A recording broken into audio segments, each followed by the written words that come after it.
Hi guys, and in today's video I'm going to talk about the 10 top mistakes I find photographers making when starting in studio lighting. My name is Alex Scott and I've been a portrait photographer for over 10 years, shooting for various clients, families, as well fashion shoots, beauty shoots, and these are the mistakes I find a lot of people make when in the studio. We have Hannah with us today modeling, and we've got a simple lighting setup for you. So the first mistake I find a lot of photographers make when starting in studio lighting is they allow ambient light into their studio portraits, and how this is achieved is their camera settings are not underexposed enough to remove all of the ambient light in the room. So at the moment we've got all our lights off apart from the video lights for this shoot. So I often do studio lighting at 200 of a second, f800 ISO, and if I take a picture with the trigger on, with Hannah posing just as she is now, we get a lovely exposed image. Now if I turn the trigger off, we should be seeing a black image, and the reason we want to see a black image is if it's not black, it means we're seeing part of this room. And if we're seeing part of this room, when we do take the photo with the flash, it's also going to illuminate in the picture.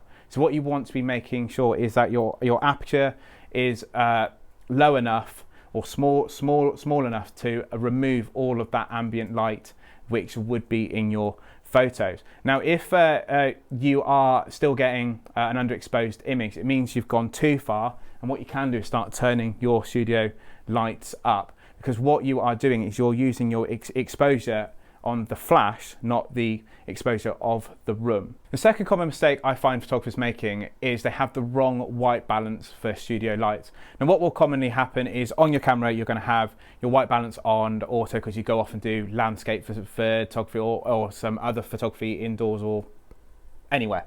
And what would happen is when you have studio lights is we're already exposing for the lights, but also the camera is also metering the white balance for the room that the studio lights are in and not the actual studio lights. So what would happen if I pop it on auto white balance? Just a second. So my camera is going to start metering for the room and not the studio lights. So there is a chance that my images may go slightly blue or slightly orange. And just looking at the back of the camera, they've actually gone slightly orange. Okay, so that is a common mistake to make. And you may also find that if you do a lot of outdoor photography, you may have your camera on cloudy. So if I put it onto cloudy or shady, which is, or shade, sorry, Hannah's gonna look a little bit orange, like she's just come off a holiday. Or if you do a lot of office photography, or you're in an environment where it's very, very fluorescent, Hannah's gonna look like a very, very pretty Smurf. Okay, very, very blue. So what you want to be doing to fix this is you want to be making sure that you have the correct white balance, which is a flash, which I'm just going to find here. And it's going to be around 5,000 Kelvin. It may differ by about 500 depending on the studio lights. Oh, that didn't mean to go off. And if we do one now, you will see, you will get the correct white balance. Now they will vary on different studio lights. But what you can do, which I prefer doing, is manually setting it. So if you go into your camera settings, you can manually go onto Kelvin, and I personally keep it around about 5,000, so it's a good happy medium. So when I am doing any commercial shoots or anything like that, the colors are correct in the camera and when I edit. Now of course it's not be all and end all if you do have the white balance. If you do shoot in RAW, you go into Lightroom or any editing software and change the white balance. But when you are looking at the back of the camera to look at photos, you're going, why is it slightly orange or slightly blue?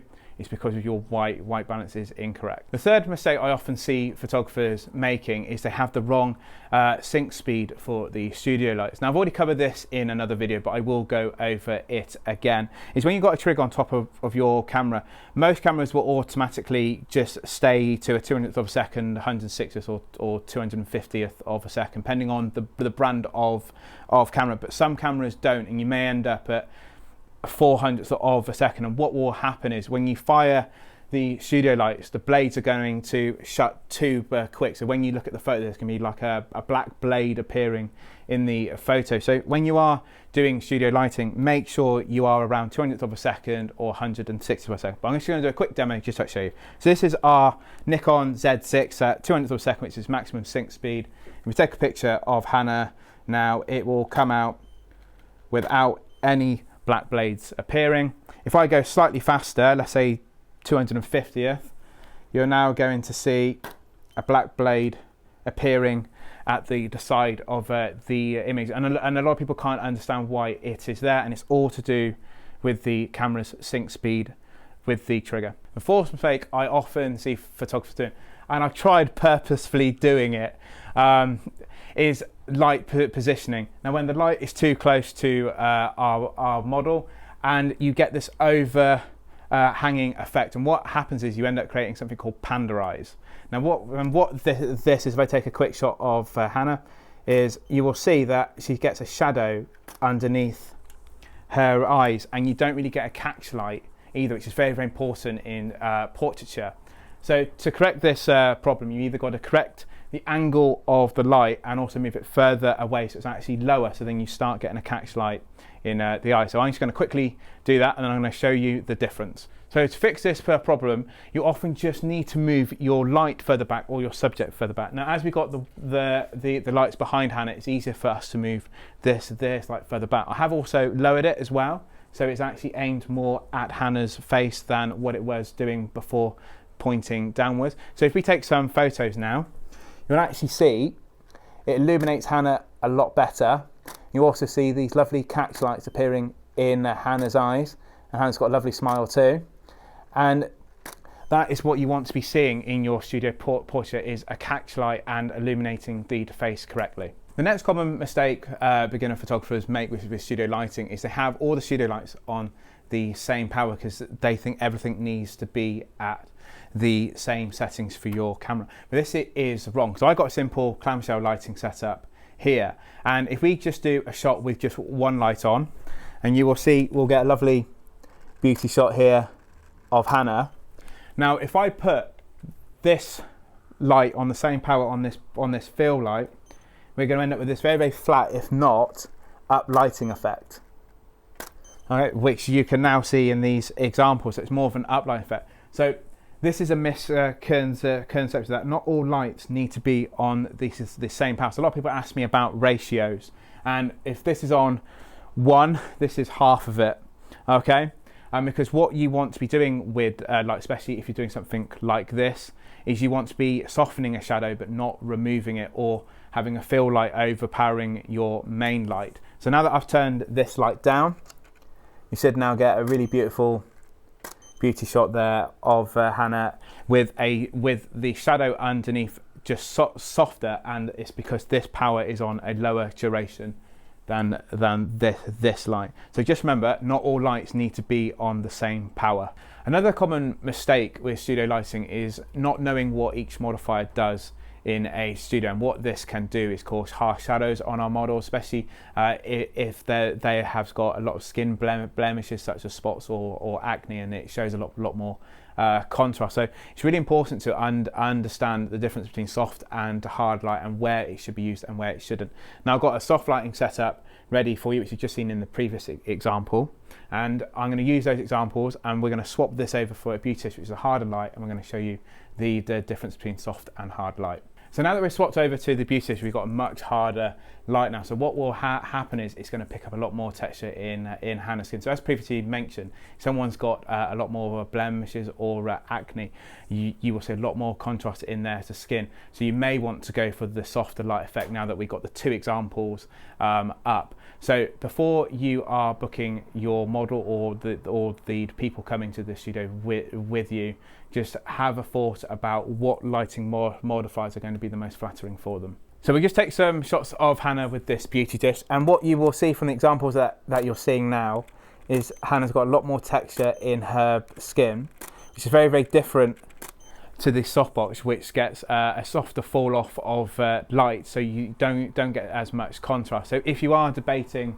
which modifier to be using, just consider the effects that they are going to give. Another problem photographers find is when they're trying to do things like hair flicks, and they're rapid firing a series of images, and the studio lights can't keep up with them. And what's basically happening is the studio light, whatever duration you have it on, takes longer than what the shutter speed's firing. So what you need to be doing is lowering the power of your studio, or lowering the duration of the studio light, so that it can recharge a lot quicker whilst you are rapid firing your photos. So I've actually turned these lights down by quite a bit, and I've had to go to 5.6 for this at 200 per second, 100 ISO. So what's going to happen if Hannah does a little swish with her hair, we're going to rapid fire shots. We'll go after 3, okay? All right, 1, 2, 3.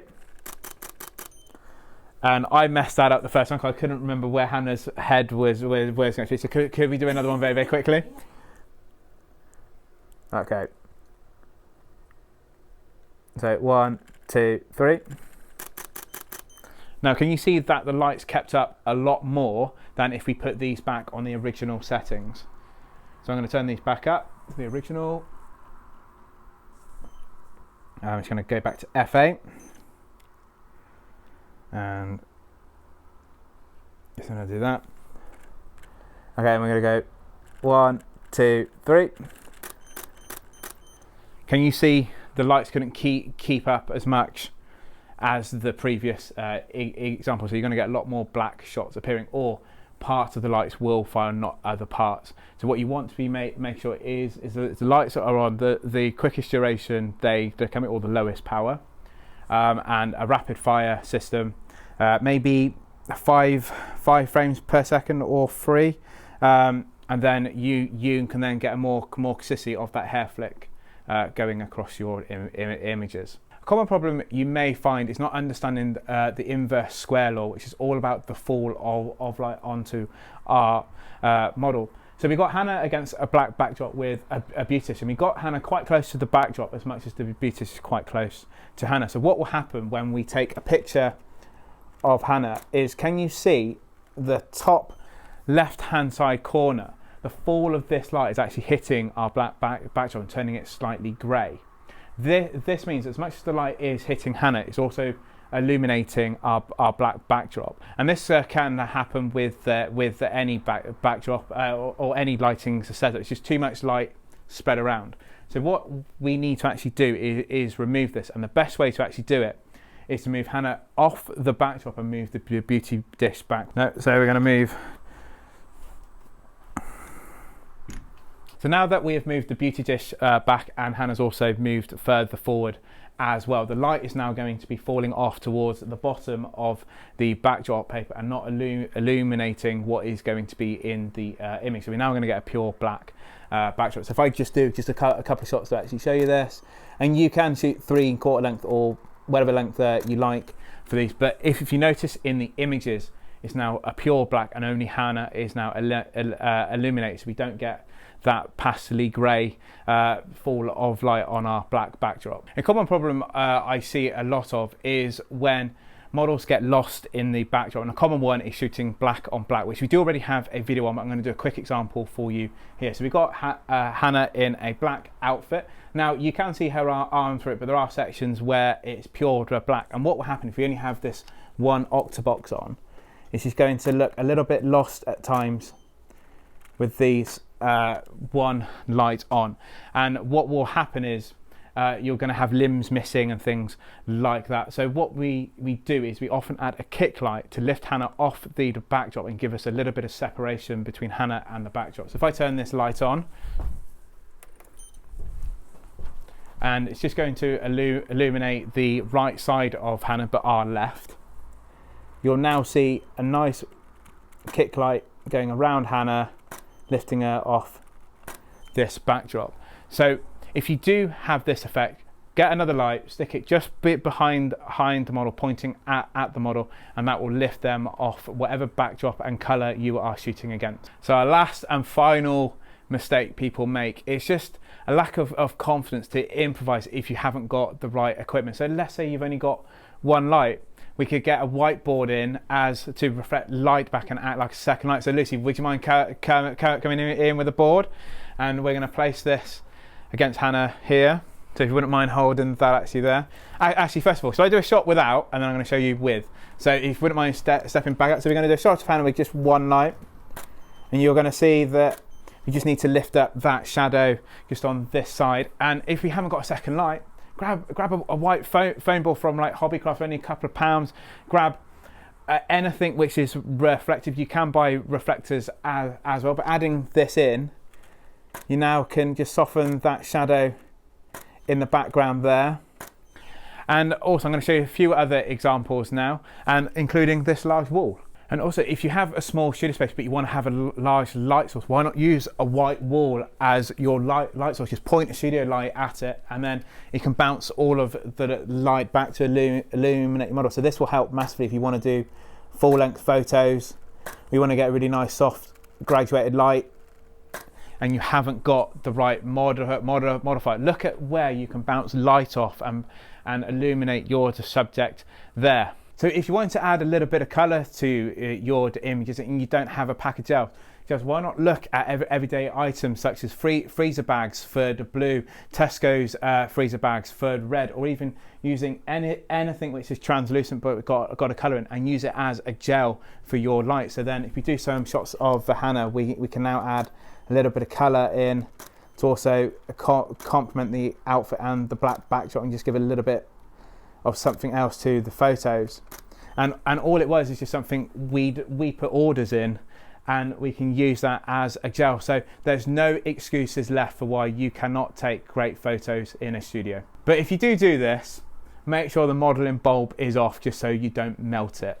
Okay, now I hope you have enjoyed this video. Hannah, thank you so much for today. Please consider liking and subscribing, and I'll see you all in the next video.